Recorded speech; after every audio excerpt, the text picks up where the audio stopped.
Good evening. How are y'all tonight? My name is Becky Womble, and I'm the President and CEO of the Bastrop Chamber of Commerce, and it's my honor to welcome you here for this candidate forum for City Council Place 1 and Place 5. It is an exciting time to be a part of Bastrop, and it's exciting to have all these new individuals stepping up to run for elected office. It's time for us, with the growth that's coming down 71 right towards us, for us to be energized and have energetic leadership at this time. Tonight's forum is part of a Chamber of Commerce initiative called BastropVotes.com. The purpose is simple. It's to promote the vote in Bastrop and Bastrop County, and that's in three ways. The first is to get citizens registered to vote. The second is to have a website with impartial information about candidates running for office. And the third is for having candidate forums like the one we're conducting tonight. And I want to thank all these individuals for participating.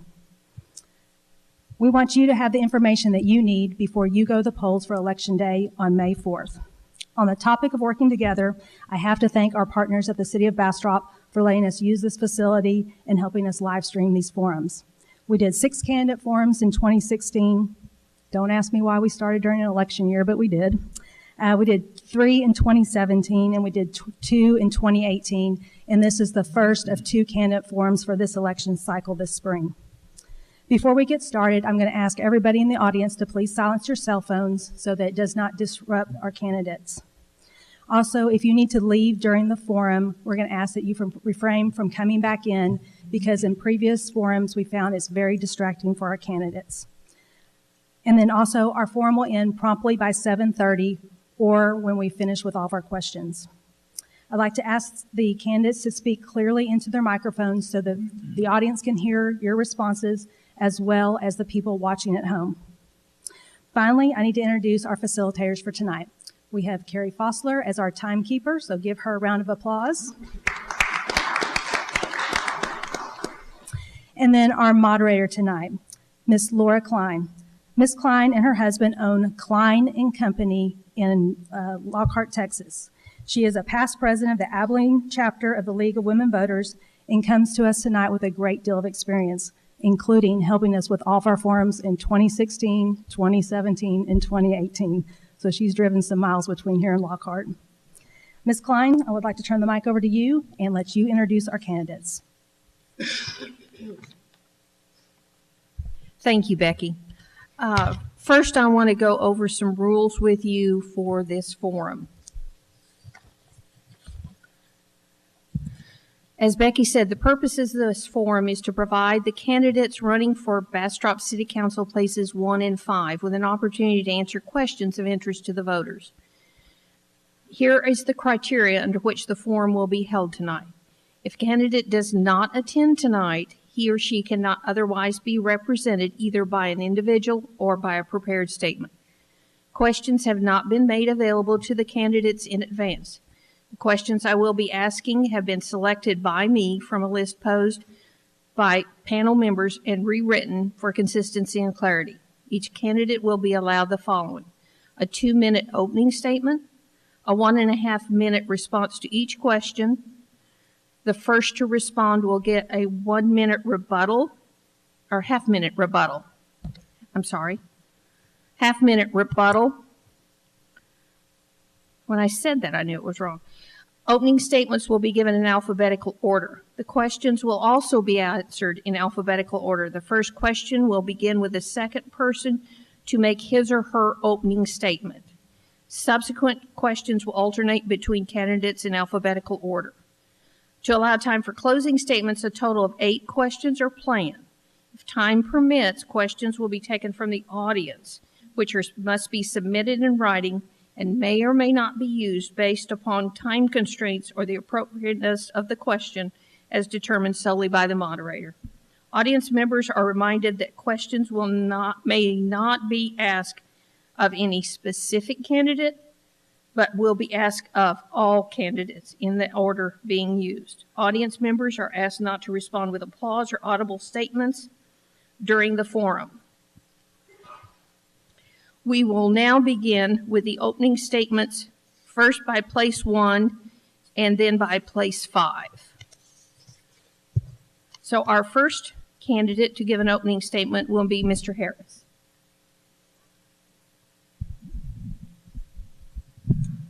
Can y'all hear me? You may need to sit into that microphone or pick it up. There you go. All right, good evening. My name is Ishmael Harris. I'm running for council, place 1. My family's been in Bastrop for well over a century. My grandfather, Sam, he helped build part of the town. Grandfather, C.P. Johnson, was a cowboy here. Grandmother, she worked at the local hospital. She also made food at the local events. She's known for peach cobbler and her black eyed pea gumbo. My mother, she went on to own her own business, her own hair salon, and my dad was a pastor of a church. Let's see, I'm raised with a strong faith, good foundation, solid work ethic, and a can-do mentality. Met my wife, Tabitha, when we were in high school. We moved to Austin, went to high school here in Bastrop. We moved to Austin and decided we wanted to come back and raise our 3 kids here in Bastrop, Mikey, Deuce, and Bella. And she works for the YMCA, and I work for the city of Austin. I've been there for 15 years. When we first came back to Bastrop, we noticed that it was a hard place for people to live, for young families, single mothers and fathers, and even the seniors to be able to have a place to live. And so, you know, not everyone can afford a $250,000 house. You know, there's people that need cheaper or smaller incomes. We got to have a lot of things going on for the kids. They need a rec center or a youth center, somewhere to help with technology, not just in sports. That way we can help them become model citizens and someday eventually give back to the community of Bastrop. I want to help with our infrastructure and with the wastewater so that we can be ready for now and for the future. Bastrop is my home, and I wouldn't want to live any other place. Thank you. Mr. Peterson? Yes, thank you. Good evening, everyone. First of all, my name is Bill Peterson. I'm running for City Council Place 1. And I'm very proud to say I'm a native of Bastrop. I'm married to my wife, Willie, and have 3 adult children. I'm number 2 of 10 siblings, all live in Bastrop and Bastrop County. And proud to say I still have my mother in the audience. Hi, Mom. But through my military training, the United States Army Security Agency, and retired facility manager for the Federal Bureau of Prisons, and previously served on the Bastrop City Council. I think that qualifies me to return for public service. I am active in the community with Kerr Community Center and a member of the local American Legion. At the Community Relations Board at the Federal Correctional Institution at Bastrop, and the Bastrop block codes that model the city to look for the future. The city of Bastrop will inevitably grow, and we need a strong and united city council to guide the city manager through the growth process. With this future growth, we must promote smart and responsible growth. I truly want to be part of this process. If elected, my goal is to serve the citizens of Bastrop and keeping City Hall transparent. I'm not a politician, but I want to continue to be your public servant. Thank you. Thank you, Mr. Peterson. Mr. Jackson?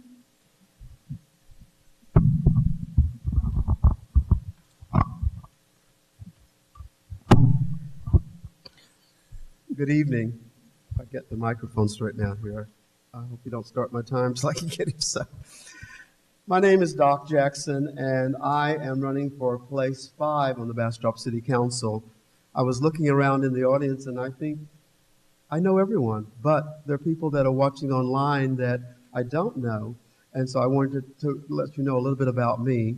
I'm a native Bastropian, 5th generation here in town, and I served previously on the Bastrop City Council for 24 plus years.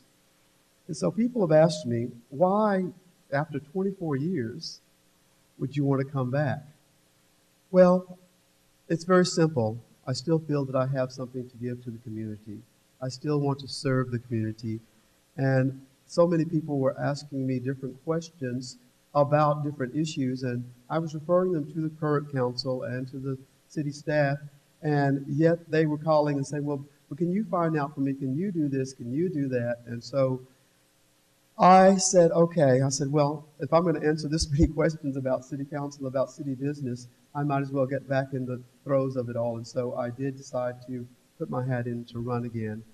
I have a website. It's docjackson.com, and the microphone and I are still going to have problems. But you can go there if you want to find out more information about me. I, as I said, worked for 24 years here on the Bastrop City Council. I was on the Economic Development Board. I was on the Charter Main Street program. I was working with many, many different parts of the city while I was here, including the Hunters Crossing PID Board. I want to come back and serve. There are just things that I feel that like I can still contribute. I still think I'm a resource, and I would love for your support and your vote as City Council member for Place 5 in Bastrop. Thank you. Thank you, Mr. Jackson. Ms. Jones? I'm Deborah Jones. I'm running for Place 5. Moved to Bastrop after graduating from the University of Texas in Austin.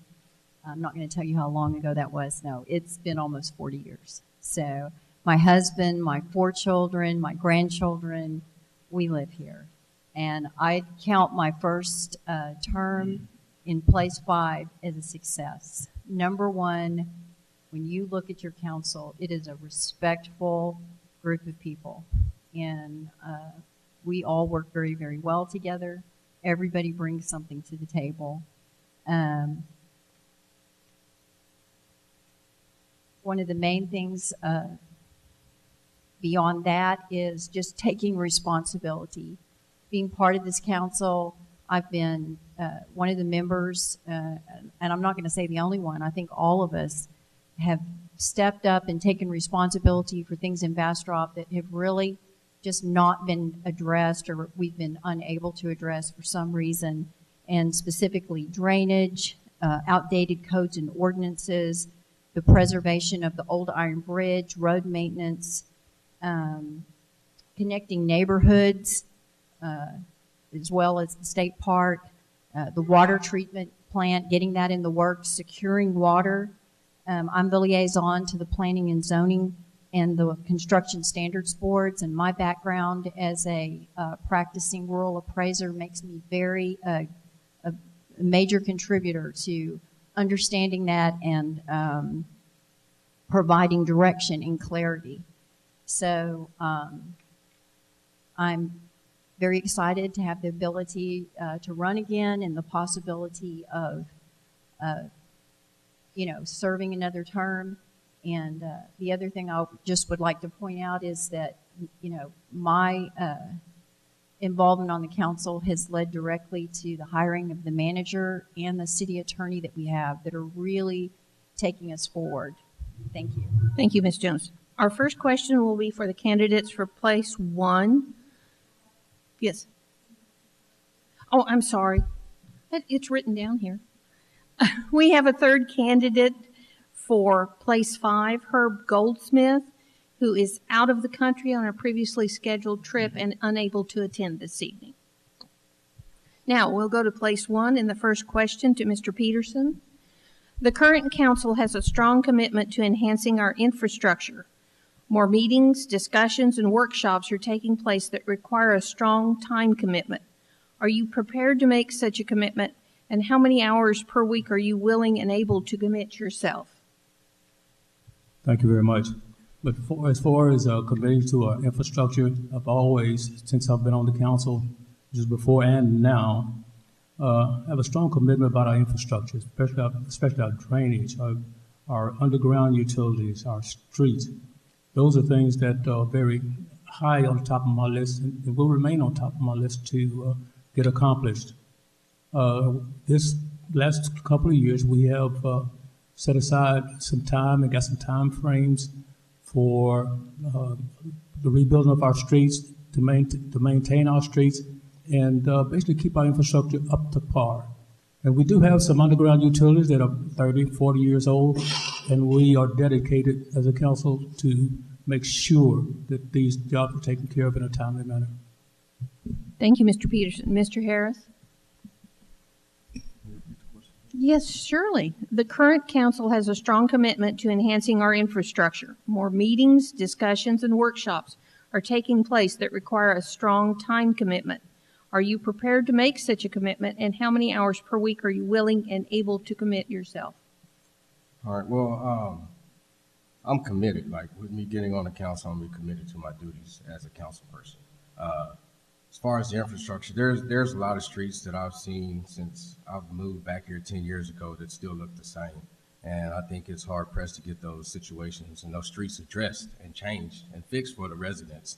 As far as with the time, you know, I'm a family man, so I have other involvements, but I whatever time is dedicated to the city, I can give that and incorporate with my family activities. I think it's a strong thing to do with the repairs of the streets because we have a lot of piping that runs there for our water and wastewater. And so it's a fine time if we get in those streets to give an inspection of those piping so that we'll know what to do with our wastewater and water to be ready for now and for the future, because Bastrop is growing and we need to be prepared for that.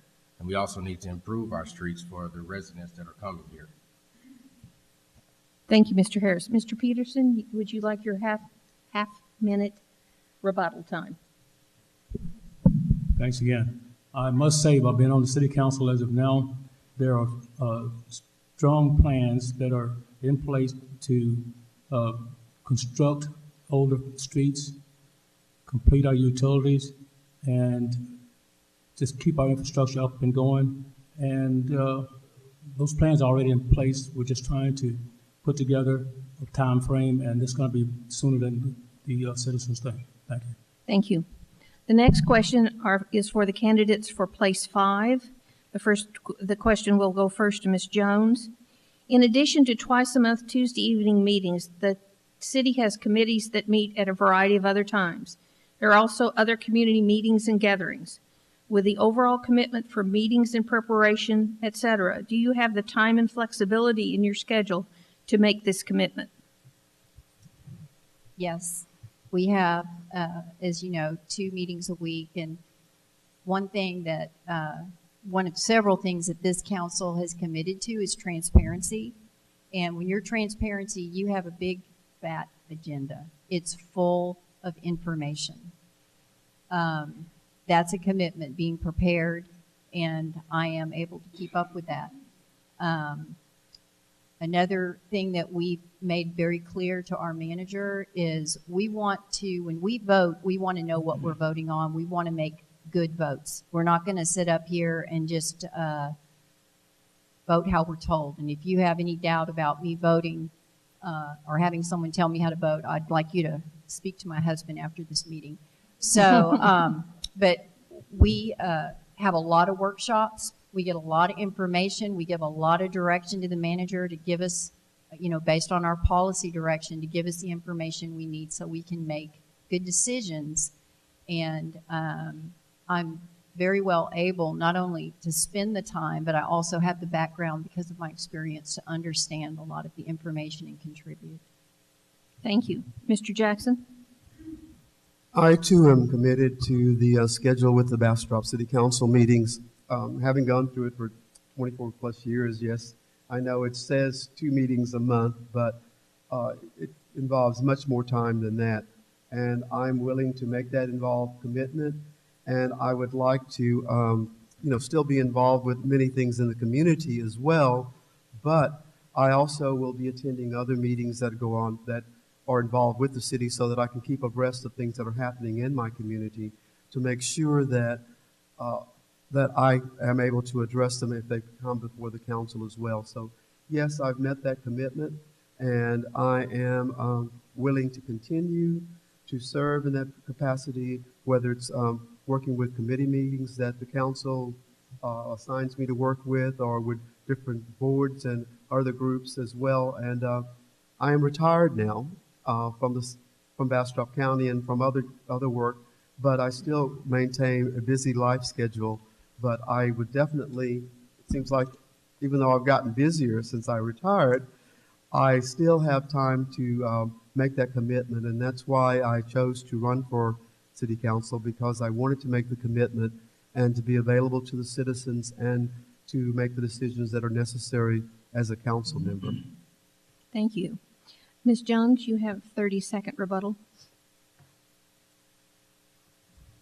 I still work, and I have a pretty demanding job. I'm a mom, I'm a wife, and live right here downtown. I guess all of us, are in town. But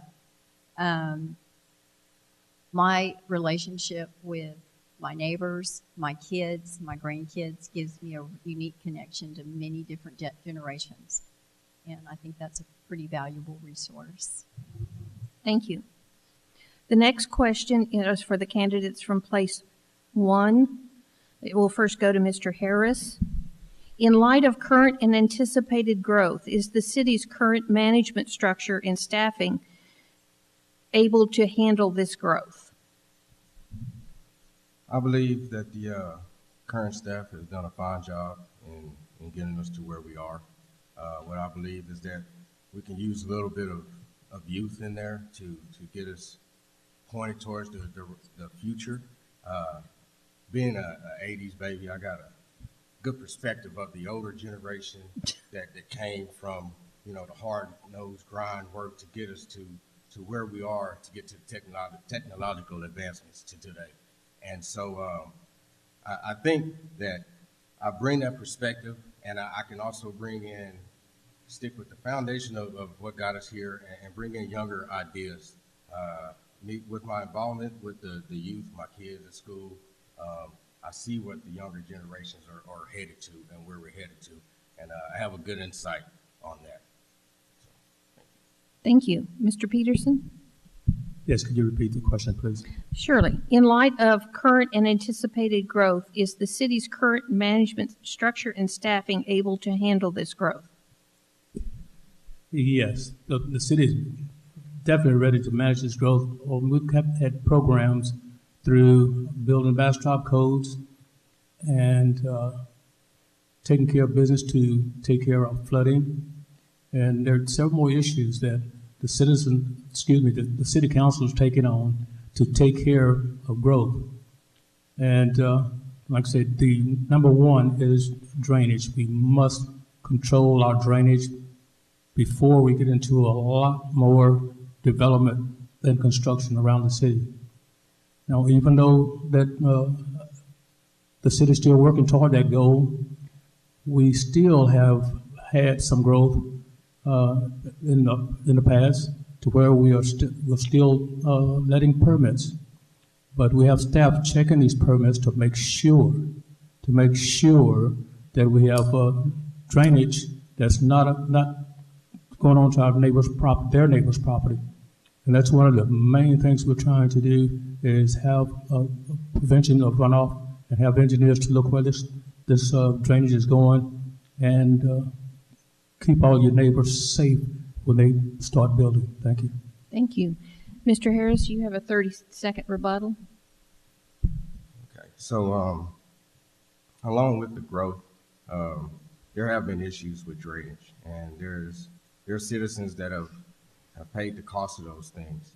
And I've spoken with them, and I know they have an idea of how to protect their home, so to speak. And I think we need to listen to some of the citizens at times. And a lot of those citizens are younger families. And it's hard enough to have to make things happen here, let alone have to deal with those issues every time it rains. Thank you. The next question is for the candidates from place 5, and the question will go to Mr. Jackson first. What do you see as the city's major challenges and assets? Well, growth, I think, would be our main challenge right now, along with infrastructure challenges. Growth is inevitable in Bastrop. We're going to get more and more people. I know when I began to notice the boom when I was on the council with the development of Hunter's Crossing and Riverside Grove and several other subdivisions that came into being and others that were developed. And it's just continued to grow even more so. And there were several other subdivisions that were approved during the time that I was on the council, but it's something that's going to happen. We have to be able to address it smartly. We have to make sure that we are prepared and have the proper infrastructure in place so that we can be ready for these new neighborhoods, these new subdivisions, the new businesses, and all of the other projects that will be coming in. Now, as far as how we handle that, that will be incumbent upon the City Council to set the policy and give the staff the budget and the ability to continue to improve the city's standards and to be able to work on that. One of the things that I want to see happen is streamlining the process for permitting. Permitting right now is something that I've heard several people talk about, and that is really an issue, and I'd like to see that addressed so that we can have at least a checklist or something for developers and for the common citizens so they'll know what's expected of them before they try to do the project. Thank you, Ms. Jones. Could you just restate the question? Sure. Please? What do you see as the city's major challenges and assets? So we've taken one of the major challenges we had, which is drainage. And the city never had a drainage study. We directed the manager to get us one. We started out with a bid of over $22 million to address drainage. 2 weeks ago, after sending them back to the drawing board multiple times, we're down to $4 million with a three-phase solution. Over the next 4 years, 98% of the drainage in this community will be addressed. The other thing is the codes and ordinances. They've been cut and paste from other communities for many years, and that's the way it used to be done. And we actually had codes and ordinances that contributed to drainage issues. That's all being redone. And we'll be online, I think, in May to start adopting a lot of those and addressing what you spoke about earlier. Our assets, oh my gosh, the state park. We have a walking bridge that's going to connect the community, the rodeo arena. We have the Visit Bastrop and others that are looking at getting that back on the circuit. Our Iron Bridge, we've been the first council to address that and put a maintenance schedule in place, and connecting the neighborhoods with parks and so forth, and mobility. So, as well as the downtown and getting the sidewalks and just getting the walk. Excuse me, my time's up. Mr. Jackson, your rebuttal. I served on the comprehensive plan that was put together by the city that the current council adopted, because I left the council well into the planning stage, and we addressed many of the issues that the council is now working with, but we studied them over a great deal of time to make sure that those were ready. And so therefore, a lot of the planning on drainage and streets and infrastructure had been done previously. They just were not able to be put into place, but we did do that through bonds and other information. Thank you. The next question goes to the candidates for place one, Mr. Peterson. In your opinion, what are the three most important issues facing the city of Bastrop over the next 3 years? To begin with, the issues that face the city of Bastrop, of course, we've all talked about drainage tonight. That's number one on the list. And getting our infrastructure back into place and maintaining that infrastructure. And that, of course, that includes underground piping, streets, water and wastewater. And those are issues that we are committed to get done. We are now in the planning stages to rebuild a new wastewater treatment plant and a new water tower. And these are things that are really needed for Bastrop to address the growth. And we have already have these ideas in place, and most of them have already gone out for design, and we hope to have those issues in place as soon as possible. Thank you. Mr. Harris?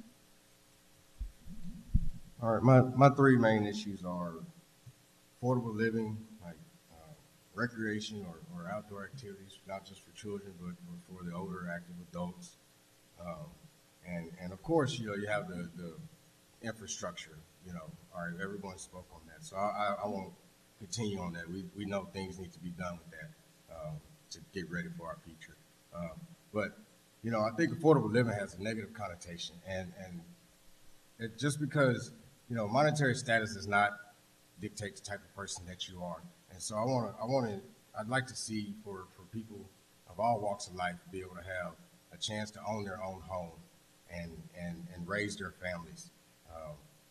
And we really need to pour into our youth. Our youth are the future, and we need to make sure that we send them in the right direction so that they can represent Bastrop in the right way, and then come back and grow a strong community and build up what we have. We need to get better wages for the people who live here. There's a lot of people who struggle to afford to live here, and so if we can get the right kind of businesses in here that are dedicated to our community to give them a livable wage so they can afford to live here, that'll be great. And it'll cause, in my opinion, the people to want to give back to the community. And once you give back to the community, it'll help it grow, and we'll prosper right along with our business that's coming in and helping us also. Thank you, Mr. Harris. Mr. Peterson, rebuttal? Not this time. Okay, our next question is from Ms. Jones. There seems to be a frustration with the development process. What do you believe the issue is, and how does Bastrop resolve it? Okay, so I think the biggest frustration, and I know that I've experienced this as well, is we have a very conflicting set of codes and ordinances. And as I said, that's something that's front and center right now. And previously, and this was, like I said, in most towns, there was sort of this cut and paste. Whatever somebody else was doing, that's what we did. And that just results in a lot of conflicting information. And that's something that we see as an issue, and it's something that we are addressing right now. The other, getting the wastewater treatment plant online. This is a big deal. It's something that we have directed our manager to bring to us. We've spent dozens of hours in workshops understanding this so we could make good decisions about it. And it will be coming online in the next very few years. And I'll tell you, once that happens, growth is going to be pretty, it's really going to become notably greater. We have, I think, almost 200,000 people in our retail area, and we have about a 2,600 mile retail or trade area, and that's a lot to manage. And I know that right now we are addressing. Sorry, I'm out of time. Excuse me. Well, as I addressed I think streamlining the development process, the permitting and things like that are something that we need to address. We touched upon that in the comprehensive plan that was adopted, and so therefore now if that plan will be followed, we'll be able to take care of those issues. But I still want to see a streamlined checklist so that people that are doing development, or as I said, our individual homeowners, will know what to expect when they have a project that they're trying to bring, whether they have to go to planning and zoning, or they have to go to the city council, or just to the building official. I think part of that was because although we have a stable planning director now and building official, we went through several changes over the last 2 or 3 years with the staffing. And so it was kind of uncertain as to what was going to happen, and the rules kind of changed as the staff changed. But now that we do have a permanent staff and we have staff in place, I think that's going to be addressed, and we'll have something that will be taken care of. As far as the second part of that question, which I've forgotten at this point. How does Bastrop resolve this?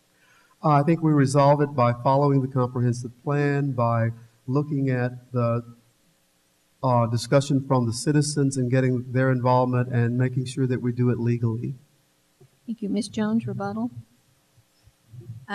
The plans that we have in place right now are going to, as far as the rewrite of the codes and ordinances, are addressing drainage head-on, affordability, also to your point, the whole permitting process.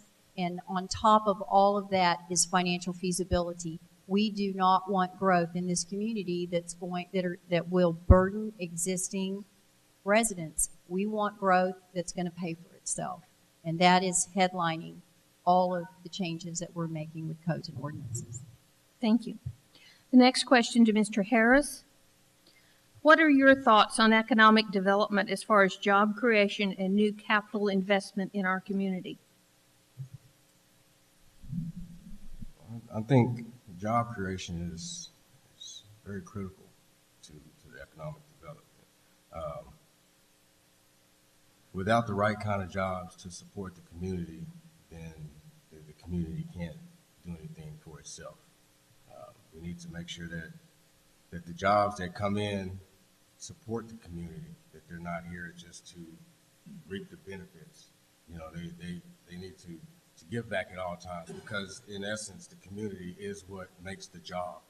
You know, you're going to get majority of your business from the people here. So in appreciation for that, you ought to be wanting to help the community grow, and not just rely on the tourism, but like build up the people, make sure that the pay is competitive, that they don't have to struggle on a daily basis. Right now there's a lot of people who work in Bastrop, and they have kids who don't have a place to live, you know, and so they have to go from place to place. And I think that has a lot to do with the type of jobs that are available right now. If we can get those jobs available, then we can get those people in houses of their own and not have to live with someone else, or maybe even out of their car. I had a friend who helped out a family, and that's a part of what this younger generation is doing. We're trying to help out and pave the way for the future. Thank you. Mr. Peterson? Yes, thank you. One thing I can say about Bastrop is that Bastrop, it's slowly happening, but we are creating jobs that help the community. The city council works firmly and right beside the EDC as far as bringing new jobs into the community, and we're doing well. And I know EDC has more and more business-based projects on the table. And by working closely with those guys, we plan to bring in new construction along with the growth and economic growth within the city of Bastrop. Thank you. Mr. Harris, further comment? Okay. Next question will be to Mr. Jackson. How do you feel about the city's current financial situation, and what, if any, financial challenges will the city face in the near future? I feel that the city of Bastrop's in a great financial situation right now, and I'm proud to say that in preparing budgets in the past and the different projects that we prepared, we tried to make sure to keep a balanced budget, as well as to keep a balanced fund that was there also, so that the citizens, in case of hard times, we would have enough money to sustain our city and everything. And so right now the budget is good, the money is good, thanks to our booming sales tax. All of those types of things are happening. I think with some of the bond programs that we passed in the past, we were able to save money on taxes and yet get some development done and some improvements, such as the infrastructure, the development of more parks, the expansion of the libraries, the addition of the police and courts buildings, the Tahitian Village Fire Department, and several other things that we worked with during the time that I was on the council. I worked with 4 mayors and numerous councils, and each one wanted to make sure that they provided what the citizens needed and wanted, and yet we went to them for bonds and made sure that they were the ones that voted in the improvements that they wanted, so that they could take care of the tax burden that would be incumbent upon that. And that's what we did in the past, and I'd like to see that continue to happen also, to make sure that we can take care of the needs of the community. Thank you. Ms. Jones? Would you please repeat the question? How do you feel about the city's current financial situation, and what, if any, financial challenges will the city face in the near future? Well, recently, the city received a AA bond rating. And I tell you, they look at, when we get those ratings, they look at how our manager, how the staff is performing, what kind of projects you're taking on, the council, how well does the council get along, how do they handle the challenges that are coming towards you. And it is very difficult to get that kind of rating. We've literally saved the taxpayers hundreds of thousands, if not millions of dollars in interest payments just by having a council that works together really well, and by putting a staff, a manager in place, and an attorney in place who have brought in a staff that's really addressing the challenges that we have properly. The other thing, by keeping Bastrop authentic, looking at what we have as a community, that's going to make people want to move here. By setting financial feasibility as the standard for our codes and ordinances, people want to come to a town that they know is not going to be burdened by projects that are not managed or put in place properly. And looking at affordable housing and dealing with density, allowing smaller houses to be built so that there is that affordability. And my time is up. Thank you. Mr. Jackson? The bonds, information that Ms. Jones was speaking, but I'm very proud to say that we had a lot to do with that in previous councils by helping to build that consistency. And so our bond rating is top dollar, and we were able to save lots of money on past projects because of the bond rating. In fact, we've refinanced several bonds and cut our costs in half almost because of that rating that we received. And that's something that we were working with and got the citizens involved with as well. Thank you. We had planned now to take a 2-minute break to collect questions from the audience. So if any of you all have written questions, they'll come around and pick them up from you.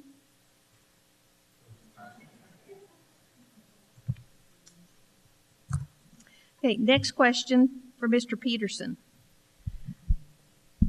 The Bastrop EDC, through its housing and multifamily studies, has shown a demand for housing.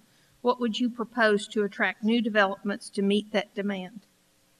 I would propose to get our issues on track as far as we've talked about numerous times, is the drainage, and encourage the development industry to come back to Bastrop and get on top again. Now, I must admit, the city has approved several permits that pertain to development in Bastrop. Right now, the number of permits stand at, well, 88% of the permits have been approved, and we want to continue to encourage larger businesses to come to Bastrop and create more jobs. Thank you. Mr. Harris? Can you repeat it one more time, please? Sure. The Bastrop EDC, through its housing and multifamily studies, has shown demand for housing. What would you propose to attract new developments to meet that demand? Well, there's no doubt that there's a demand for housing, right? Bastrop has an influx of people coming in, so we need to make sure that we situate the community to be able to hold that in, to sustain that. And in that, you need to have different type of developers to come in, not just ones that's going to build $250,000 houses. You have people, like I said, that work hard and steady in their jobs, but they maybe can afford a house for $150,000. So we need to have builders that are coming in to accommodate to the different levels of income in the community. And if we can have that, then it gives more people a chance to own. Because at the end of the day, a lot of people, all you want to do is have a roof over your head and something to call your own. So if we can get that in here and get the right developers in the right communities, then once again, we can prosper. And once the city, if you're happy, you know, the saying, happy wife, happy life, well, it goes the same way with the community. If we can make the community happy, they can give back and it can prosper and grow with Bastrop. And on top of the grand tourism that we have, and some of the residents, they like that, right? So they'll be able to do more with the tourism and add more to the revenue for the city. And then we can have more things for the citizens from all walks of life. That's it. Thank you. Mr. Peterson, any further comment? Yes, thank you. The city has been involved in creating more parks around the city, and we've looked at small development along with a larger development. And one of the things that I would not like to get involved in is we've got a lot of infield around Bastrop, and that means vacant lots in our neighborhoods. We'd like to see those developed, but we're going to make those safe developments and responsible developments on low-income housing. Thank you. Thank you. The next question is to Ms. Jones. What is your opinion of the city's economic development efforts?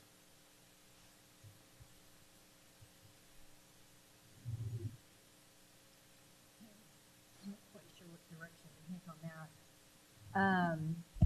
I can just speak about that from the perspective of the council.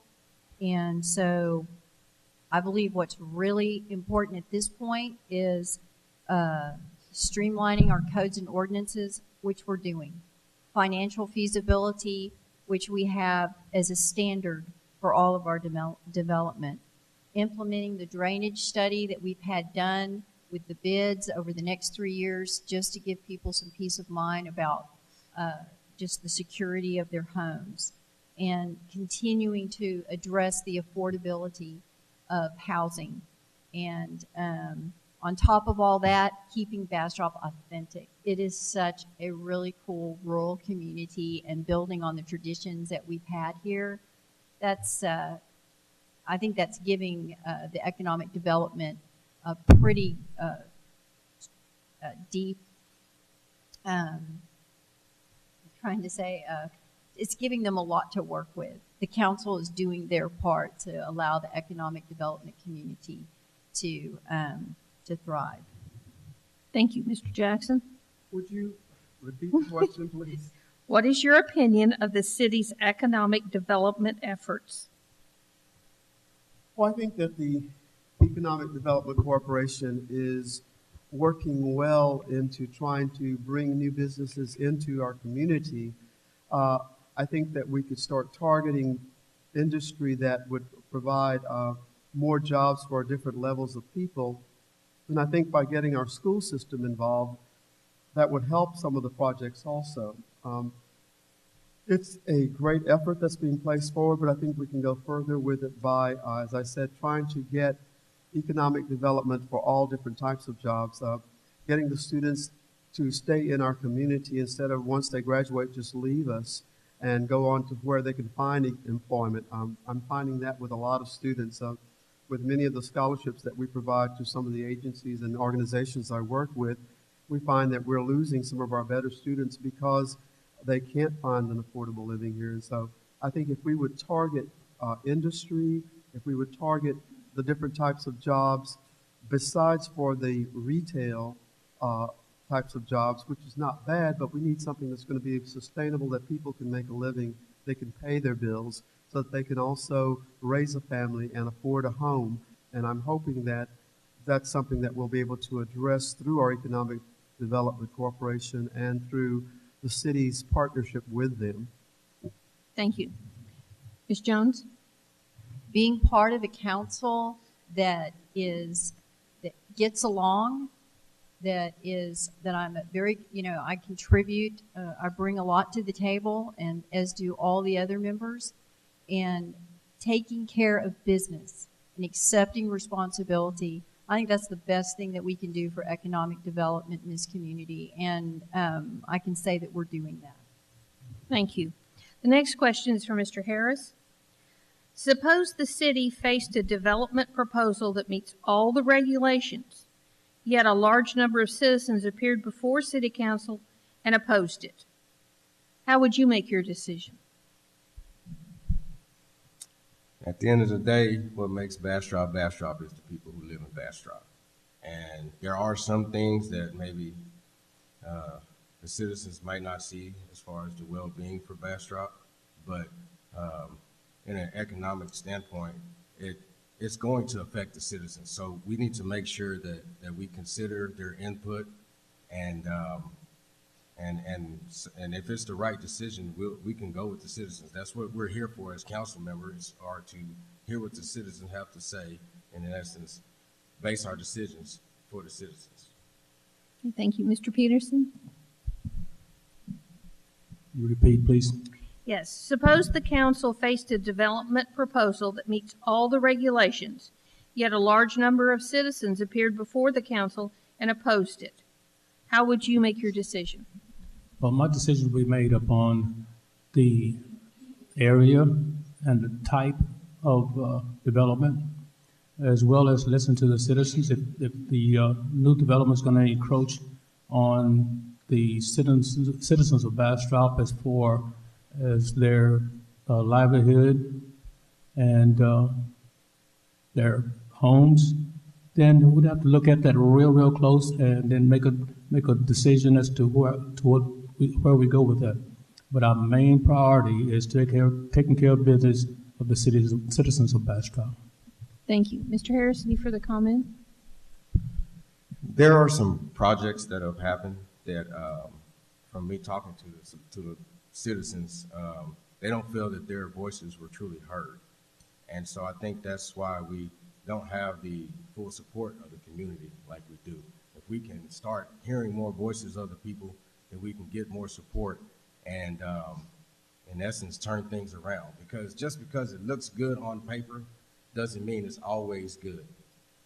Thank you. Next question to Mr. Jackson. The city's ability to increase property taxes is limited to half the rate of inflation by the state legislature. How would you address the continued provision of city services given these constraints? How do you determine wants versus needs? I'm sorry, I was thinking the rotation was off, but could you repeat that again? Because I was thinking about something else when you were reading it. Sorry. My fault. The city's ability to increase property taxes is limited to half the rate of inflation by the state legislature. How would you address the continued provision of city services given these constraints? How do you determine wants versus needs, especially in times of economic downturn? Well, if the legislature has their way, there won't be much for the cities to deal with at all, because if any of you have been keeping up with the news or with the legislative updates and things, we're in a real serious battle. Cities are under fire right now by the legislature, but because they are trying to take away so much of the funding that the cities have and trying to do unfunded mandates and other issues that are really things that we need to address. And so I think, first of all, we need to get that straightened out so we can make sure that there is funding available and that cities are able to manage their own growth and their development and their budgets, because if the legislature, as I said, has their way, we won't be able to do that. I think that we are, as a city, have managed the resources and the funding of our community well by having our fund that we put aside for times of trouble and face of hard times and everything, and making sure that we've used the Bastrop Power and Light subsidy that's worked with us a lot, and of course our wonderful tourism and the half-cent sales tax and some other things that have helped us here in the community have really helped us to balance our budget and keep things going much easier. Thank you. Ms. Jones? I'd like you just to repeat the question one more time. The city's ability to increase property taxes is limited to half the rate of inflation by the state legislature. How would you address the continued provision of city services given these constraints? How do you determine wants versus needs, especially in times of economic downturn? I think the best way to address that is with, again, financial feasibility. We're not going to allow growth in this community that doesn't pay for itself. And that's what we're on track to approve. And that's paramount. We shouldn't be allowing people to build or to put projects into the city that create a burden for the existing citizens. Another thing that we addressed in the policy that we set forth for our manager was to If it costs $100 to pull a permit, we're not going to charge you $25. We're going to charge you $100. And people need to pay for those services that they come in and receive from the city. If those services are too much, then we need to look at how can we streamline that to make it maybe a little bit cheaper. But we have to allow the city to finish up with these codes and ordinances so that we can make sure that we have all the mechanisms in place to protect the people that are here and bring people in that know that their city is being managed responsibly. Mr. Jackson, any further comment? Well, I think that the authentic Bastrop that a lot of us have come to know now is not necessarily the authentic Bastrop that was the authentic Bastrop. And so I keep hearing a lot about authentic Bastrop, and I'm wondering what some people might consider really authentic Bastrop in that sense. But what I see happening with the economic development, the fees and things like that, the fees keep going up, and so some of the other rates. But I think the city has done a good job of making sure to keep our taxes affordable. Thank you. No. How many do you want to do? 3? Okay.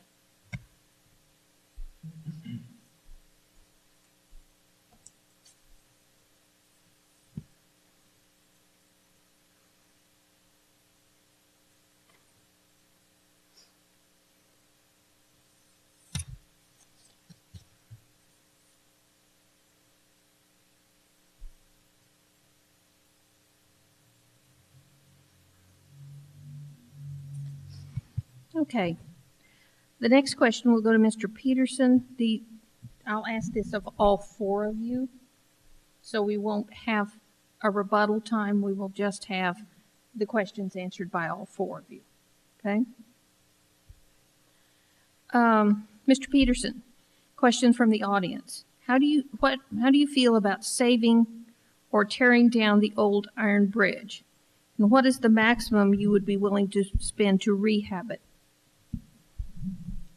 First thing I can say is the Old Iron Bridge is a monument, historical monument for the city of Bastrop.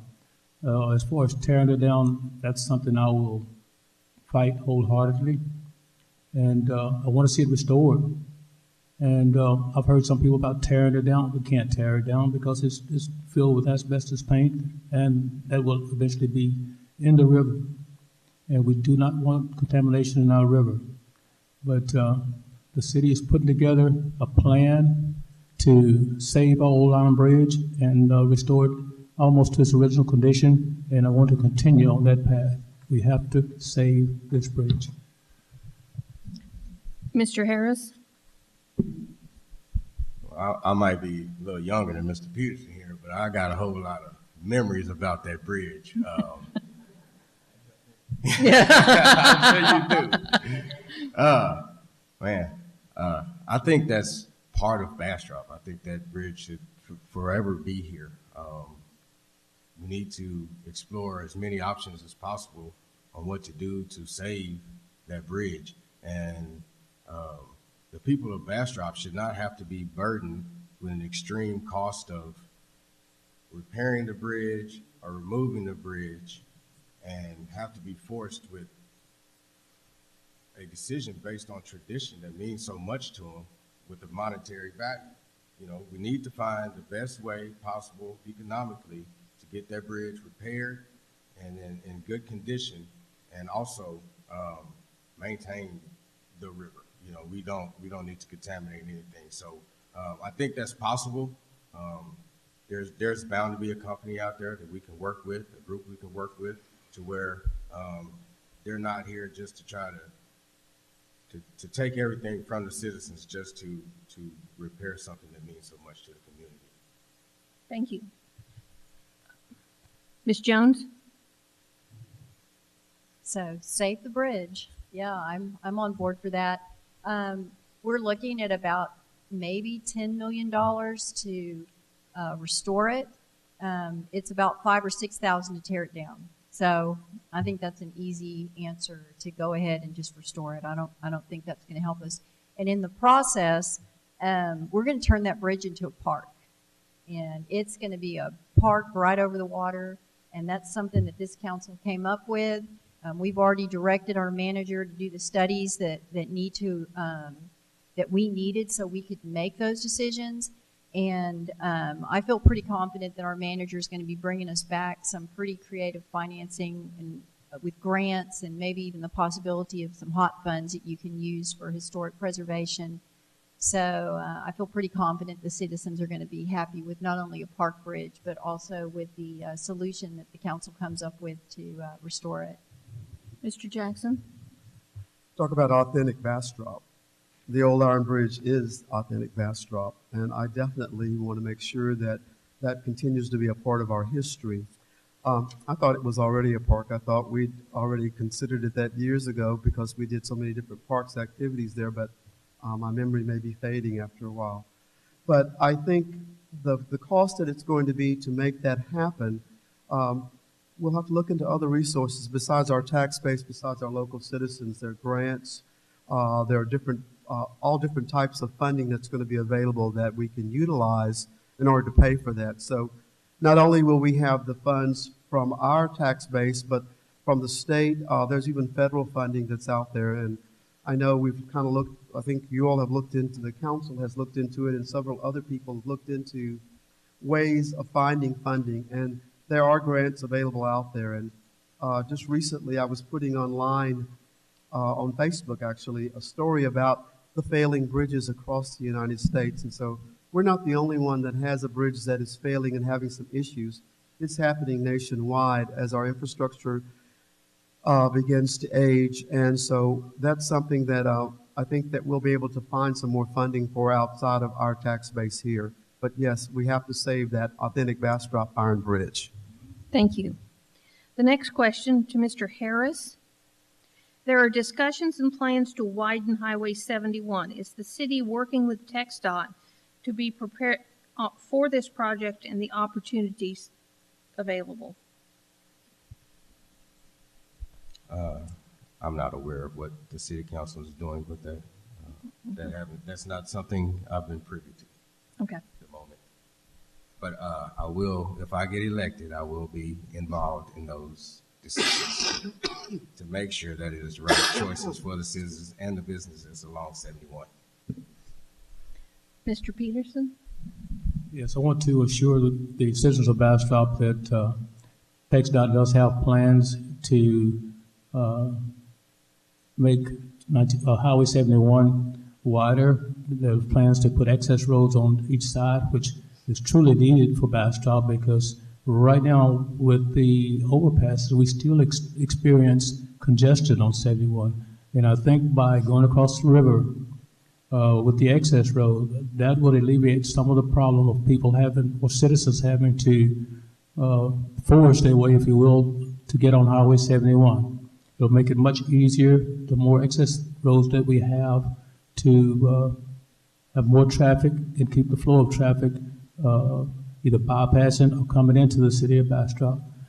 I do know that TxDOT has put it on the back burner. The last estimate is about 3 years, but we're hoping to get that back on track and make traffic going through Bastrop and around Bastrop much safer.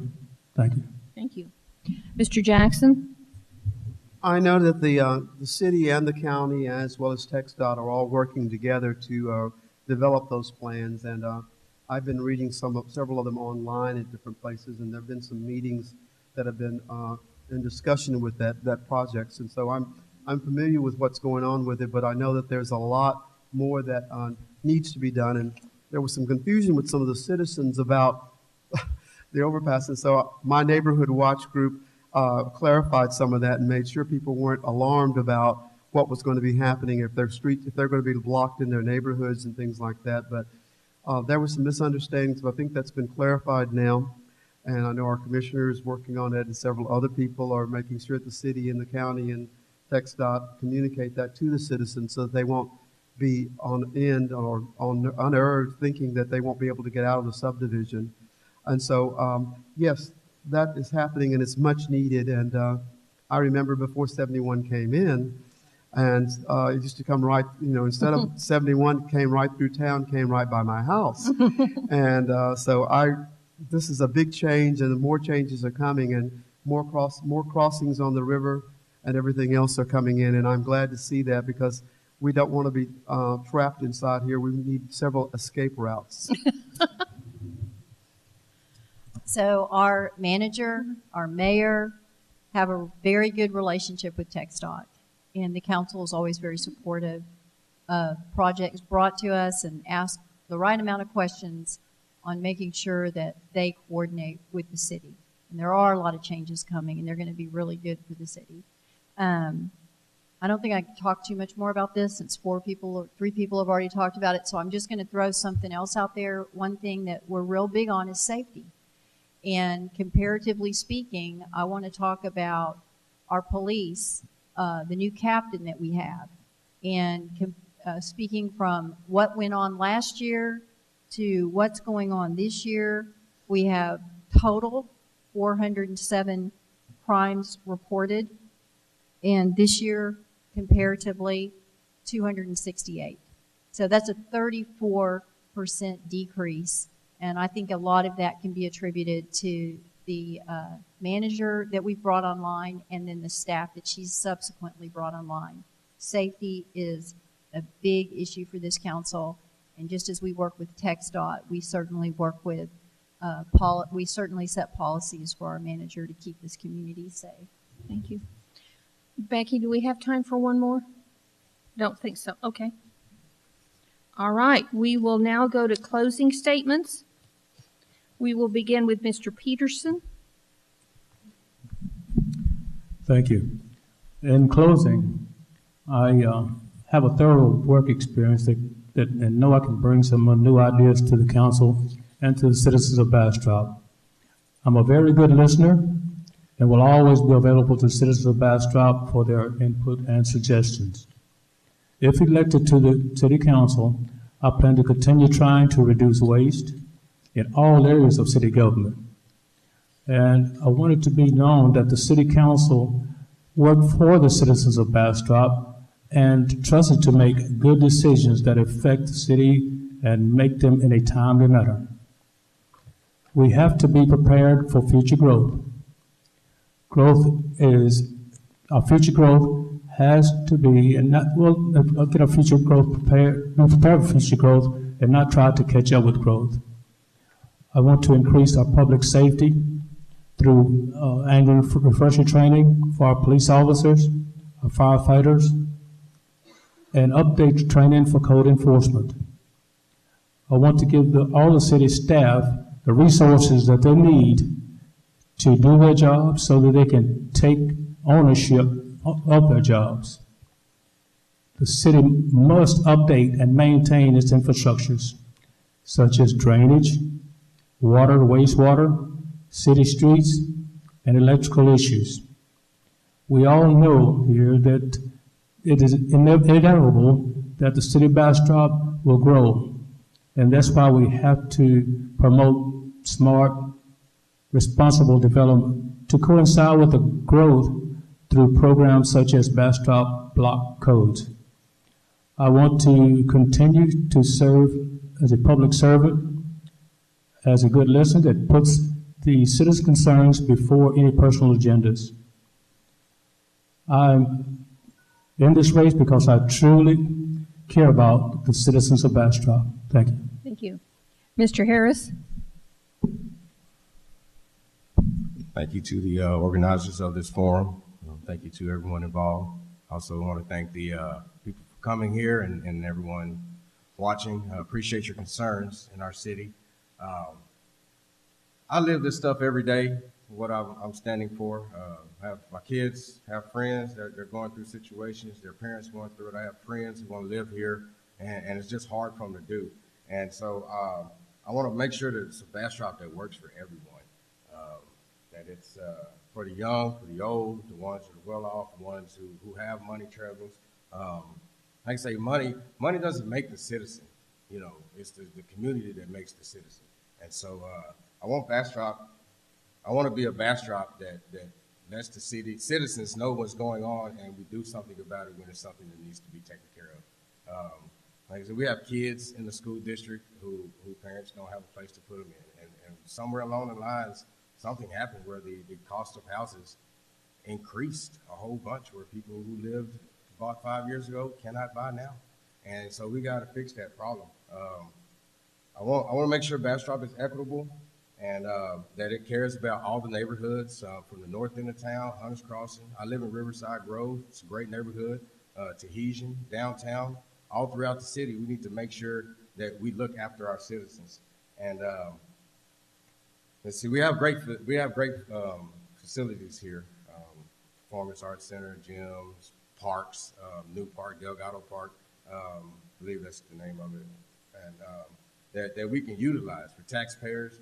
And we need to be able to utilize some of these things. And we need to get the entities working together for the betterment of the city, from the county, the school board, to the city. I think if we work together, we can do some things.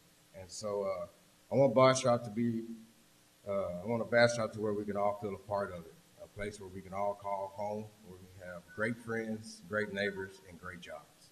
Thank you. Thank you. Ms. Jones? My focus is keeping Bastrop authentic. That means the bridge. That means the state park. That means taking what works well in our community, which is the downtown, and applying those principles as we grow, and setting that standard for financial feasibility. And I'm going to tell you what my pet projects are. My pet projects are implementing the drainage study that we as a council set policy for, making sure that we continue to support maintenance schedules for new and existing projects, and to continue working for affordable housing, which as the liaison for planning and zoning and construction standards, I really bring a lot to that with my background as an appraiser and my understanding of how development works and what's going on in the community. So I really think I'm the best choice for this position, and I'm asking that you allow me to stay in it for another 3 years. We have a council that works really, really well together. I work well with groups. I'm very respectful, and I'm excited about the possibility of getting to represent the citizens. Thank you. Mr. Jackson? Well, I too am asking for your support for Place 5. I feel that I am the most experienced, and I have a proven record of achievements here in Bastrop over the last 24 years or so, not only with the city government, but also in the community as well. There are just numerous projects and things that I didn't do on my own. I did with a group of people, called the City Council, and working with the county, and working with the school district, and working with the Economic Development Corporation and the different groups like the Main Street Board, etc. And so I'm asking for your support to return me to the council so that I can even do more projects and work more towards a lot of different things that are coming forward. I mentioned during the time that I was on the council, I think a lot of people may have forgotten, since it's been a while, that I've been off for 3 years, but earlier than that, I was on the city council when the half-cent sales tax was established with the BEDC, which created several economic development programs. The Main Street program was developed during my watch. The new public library building and the expansion of the library, the new public safety building with the court system, the dog park, the converted Riverfront Park into Fisherman's Park, Bob Bryant Park, Kerr Community Park, the June Poppy Riverwalk. I mean, bond programs for street improvements, for parks, and for safety. All these things happened during that 24 years that I was on the council, and it's just amazing to look at all the things that have happened. Our upgraded fire station downtown, as well as building a fire station in Tahitian Village. I was on the council when all of these things happened. We approved several new subdivisions, like we mentioned, Riverside Grove, Hunters Crossing, and other developments, as well as Burleson's Crossing, HEB. All of these business operations and institutions came in as well. Thank you. My time is up. I'd like to thank everyone, the candidates who participated tonight, and the audience who's here and online. I want to let you know that we didn't get everything covered, obviously, because I was given a list of more than 30 questions, and I only got to 12. So obviously there's a lot more to be asked of these people. But anyway, here's Miss Becky.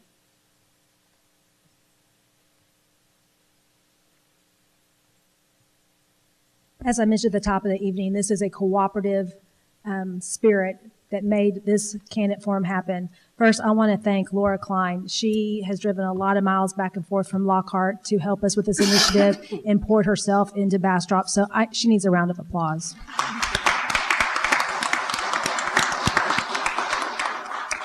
Again, I need to thank the City of Bastrop for the use of this facility, because we could not have this forum without the use of this facility. And then also Chris White back here, my communications and media manager. Please stand up, Christopher. Lucky for me and the City of Bastrop, he works full-time for me and part-time for the City of Bastrop, so it's even a better partnership. So thank you, Chris, for being here late tonight, because I know you have class all day tomorrow. And then also, BastropVotes.com was just a great idea back in 2015. But I think we can truly call it a success today, and we have implemented some change when it comes to local elections and our elected body that represents us. I also need to thank our chamber team. They worked tirelessly to build a better business community here, along with our governmental affairs committee. And then also our board of directors continues to support this initiative and is led by our chair, Kevin Pluckett, who's at the back. Finally, I want to thank these candidates that are sitting up here, and Herb Goldsmith, if you're watching overseas somewhere. Thank you for trusting us to put on this forum and be up here on this hot seat. I know it's difficult to be asked just questions that you have no idea where they're coming from, but you guys all did a great job, so thank you very much. So a round of applause for them, please.